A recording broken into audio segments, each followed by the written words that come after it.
Qui ont marqué notre siècle, une place considérable est réservée à Stephen Hawking. Il a fait avancer l'astrophysique à pas rapide en ouvrant la voie à une connaissance approfondie des trous noirs. En effet, c'est en partie grâce à lui que le phénomène fascinant des trous noirs n'est plus une spéculation obscure, mais une théorie solide, universellement admise et servant à expliquer une foule de choses, par exemple l'origine du monde. Né à proximité de Londres en 1942 d'un père biologiste et d'une mère militante, Stephen Hawking a d'abord été un élève ordinaire, avant de s'inscrire à l'université d'Oxford où la supériorité de son esprit se révélera à tous les professeurs. Il s'oriente vers la physique théorique et à l'instar d'Einstein, ses recherches portent sur la gravité quantique. Ses travaux novateurs lui ont valu une notoriété mondiale et des récompenses prestigieuses. Cette reconnaissance du public était d'autant plus grande que le génie Stephen Hawking n'était pas amoindri par la grave maladie dont il souffrait, la maladie de Charcot qui l'a rendu paralytique une partie de sa vie. Mais quel était le score de son quotient intellectuel? Dans quel rang se plaçait-il? En réalité, l'intéressé n'a jamais voulu en parler, il considère que c'est un sujet dérisoire, que l'intelligence humaine ne se laisse pas mesurer clairement. Cependant, des estimations répandues laissent penser que son score serait de 160. Sans rentrer dans les détails, ce résultat le situe bien évidemment dans les premières catégories, celle des esprits extrêmement doués. Michael Kearney, ce nom ne vous dit probablement rien aujourd'hui, mais il y a 15 ans, il a émerveillé tout le monde. L'histoire de cet Américain trentenaire est à peine croyable. Il est né en 1984 et très tôt, les médecins lui ont diagnostiqué un TDAH, c'est-à-dire un trouble déficitaire de l'attention avec hyperactivité. Vous savez peut-être que lorsqu'un enfant est atteint de ce trouble, il a le plus grand mal à s'appliquer à des tâches qui nécessitent du calme et de la concentration. Mais dans le cas de Kearney, non seulement il n'a pris aucun traitement, mais il a appris très vite à parler, à écrire et à raisonner grâce à ses parents qui l'instruisaient à la maison. Dès lors, tout est allé très vite pour ce véritable foyer d'éruption. Kearney obtient son diplôme secondaire à 6 ans et à 10 ans, il est diplômé de l'université South of Alabama. C'est le record du plus jeune diplômé du monde. Ce n'est pas tout, à 14 ans, il obtient une maîtrise en biochimie après avoir rédigé une thèse de plus de 100 pages. Et à 18 ans, une maîtrise en informatique. Michael Kearney aurait eu un score de QI qui dépassait les 200 points. Une précocité aussi fantastique n'a pas manqué d'attirer l'attention sur le jeune prodige. Il fut invité plusieurs fois à des jeux de culture générale à la télévision et la totalité de ses gains dépasse le $1 000 000. Selon un de ses professeurs, l'intelligence du jeune homme doit beaucoup à la détermination de ses parents qui lui ont tout appris au début. Michael Kearney approche de la quarantaine aujourd'hui et si vous vous demandez ce qu'il est devenu, sachez qu'il n'est pas facile de le savoir. Celui qui était promis à un avenir éclatant, à une célébrité éblouissante, mène depuis longtemps une vie discrète et studieuse en tant qu'assistant pédagogique. Adragon DeMello a une vie comparable à celle de Michael Kearney, bien qu'elle comporte de nombreuses différences. Avant ce dernier, c'est l'enfant prodige DeMello qui détenait le record du plus jeune diplômé du monde en 1988. La jeunesse de DeMello est aussi atypique que le sont ses facultés cérébrales. Il voit le jour en 1976. Sa mère s'appelle Cathy et son père Augustin. Celui-ci aimait à la fureur les mathématiques et voulait communiquer cette passion à son enfant. Il n'y a là rien de saugrenu. Mais le fait est que le père DeMello voulait que son fils soit d'une habileté surhumaine.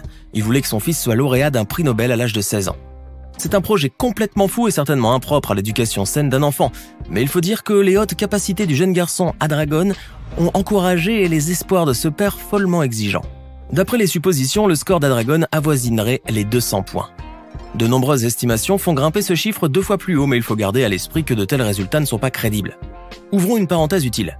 Le QI est le résultat d'un test psychométrique bien précis effectué dans un cadre bien défini par un spécialiste qui doit suivre certaines règles pour que le résultat soit valide. Globalement, les psychologues s'accordent sur ce qu'un homme extrêmement doué devrait avoir un QI entre 130 et 170. Si vous lisez qu'un jeune homme possède un QI de plus de 300 points, sachez que c'est une pure fiction. Revenons à notre jeune DeMello. Ce garçon de génie, poussé sans relâche par son père obnubilé par les sciences abstraites, a eu son diplôme en mathématiques computationnelles à l'âge de 11 ans. Toutefois, cette précocité a eu des inconvénients. Il n'était pas facile pour lui d'avoir des amis et il préférait ne pas passer pour un surdoué. De plus, son père devenait de plus en plus obsédé par son parcours scolaire de l'enfant. Il se montrait violent et injuste. Les parents se séparèrent et bientôt le jeune Adragon vécut uniquement avec sa mère. Aujourd'hui, Adragon a bien grandi et contre toute attente, il travaille en tant qu'estimateur dans une entreprise de peinture. Dexter Pettican est un petit garçon hors du commun. Contrairement aux deux surdoués qu'on vient de voir, il n'a pas eu de diplôme prématuré et n'a battu aucun record. Mais son cas est tout de même très intéressant. Ce petit garçon est britannique et dès ses premières années d'école, il a montré des aptitudes spéciales en mathématiques. Ses parents sont fiers de lui et l'encouragent dans son rêve, devenir un grand scientifique.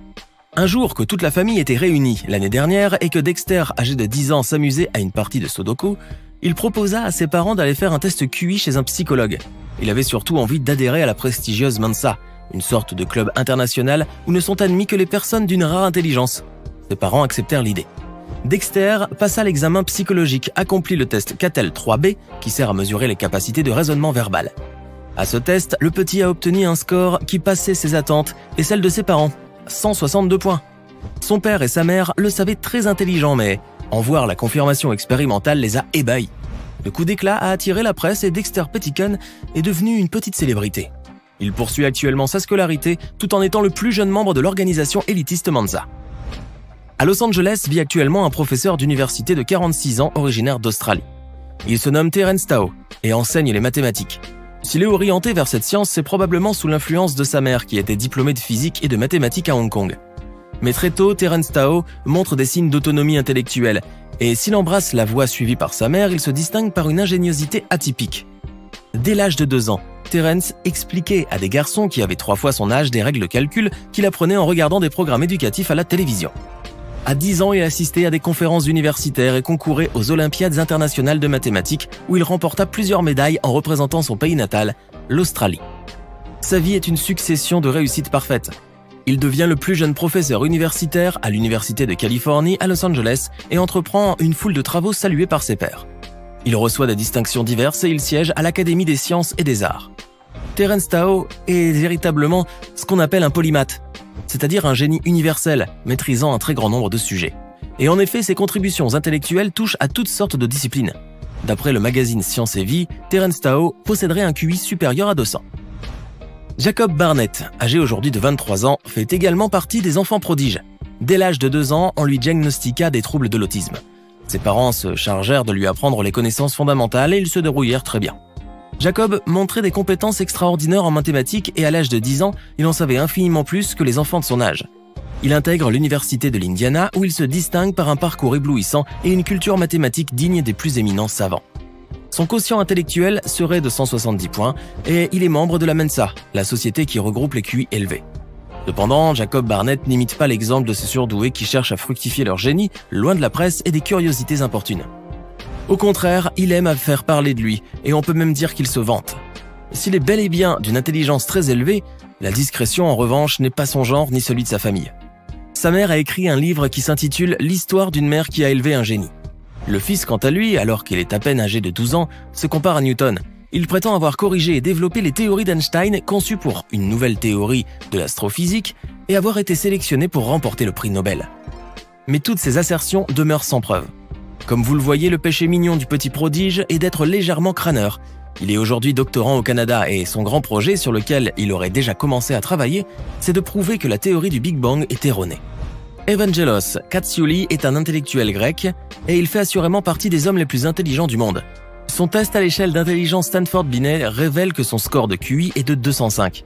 Pour vous représenter la rareté d'un tel résultat, il faut imaginer qu'une population de 30 millions d'habitants serait statistiquement à peine suffisante pour qu'un surdoué de cette envergure puisse exister.